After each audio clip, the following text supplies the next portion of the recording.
কালের সাক্ষী হয়ে দাঁড়িয়ে আছে প্রাচীন এক নিদর্শন, যেখানে একদা কাঁপত রাজসিক কণ্ঠ, আর আজ শুধুই নীরবতা। সেই মরুভূমির বুকেই একসময় ঘটেছিল এমন কিছু যা বদলে দিয়েছিল ইতিহাসের ধারা।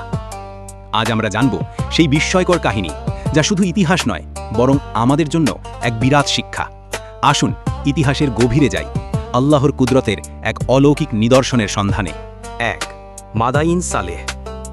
এই সেই মাদাইন সালেহ, সামুদ জাতির অবশিষ্ট নিদর্শন। পাথরের পাহাড় কেটে বানানো এই শহর এক অলৌকিক নিদর্শন। আল্লাহর অবাধ্যতার ফলেই ধ্বংস হয়ে যায় পুরো জাতি। ২. জাবাল আল লাউজ। জাবাল আল লাউজ আগুনে পোড়া পাহাড় মনে হয়। অনেকে মনে করেন এখানেই ছিল হজরত মুসা আলাইহিস সালামের সেই পবিত্র তুর পাহাড়।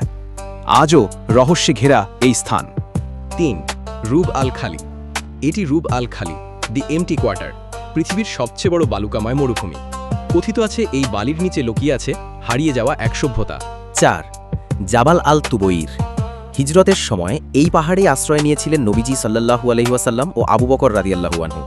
গুহার মধ্যে জাল বুনে দিয়েছিল একটি মাকড়সা, আর সাপ পাহারা দিচ্ছিল। আল্লাহর কুদরত এখানেও। ৫. জাবাল উহুদ। এই সেই ঐতিহাসিক উহুদের ময়দান, যেখানে সাহাবায়ে কেরাম তাদের জীবন বিলিয়ে দিয়েছিলেন। নবীজি সাল্লাল্লাহু আলাইহি ওয়াসাল্লাম বলেছেন, উহুদ আমাকে ভালোবাসে, আমিও উহুদকে ভালোবাসি। ৬. লাব্বাক উপত্যকা। মরুভূমির বুকে এমন একটি সবুজ উপত্যকা যেন আল্লাহর কুদরতির নিদর্শন। যেখানে সবাই ভাবেন মৃত্যু, সেখানেই তৈরি হয় জীবন। ৭. জাবাল আর রহমা।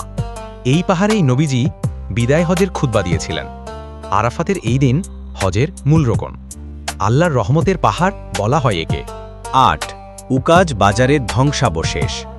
এক সময়ের বিখ্যাত বাজার উকাজ।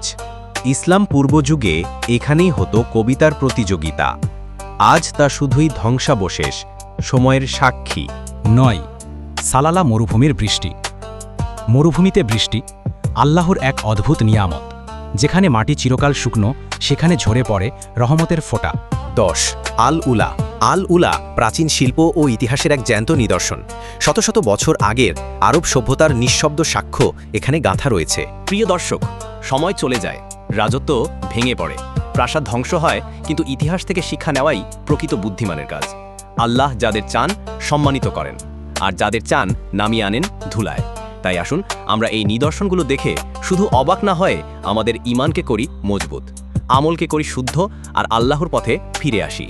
ইনশাল্লাহ পরবর্তী ভিডিওতে এই 10টি নিদর্শন থেকে এক এক করে পুরো কাহিনী তুলে ধরব আপনাদের কাছে। ভিডিওটি ভালো লাগলে শেয়ার করুন প্রিয়জনের সাথে, যাতে তারাও ইতিহাসের আলোয় আলোকিত হয়। পরবর্তী ভিডিওতে দেখা হবে ইনশাল্লাহ। ততক্ষণ পর্যন্ত আল্লাহ হাফেজ।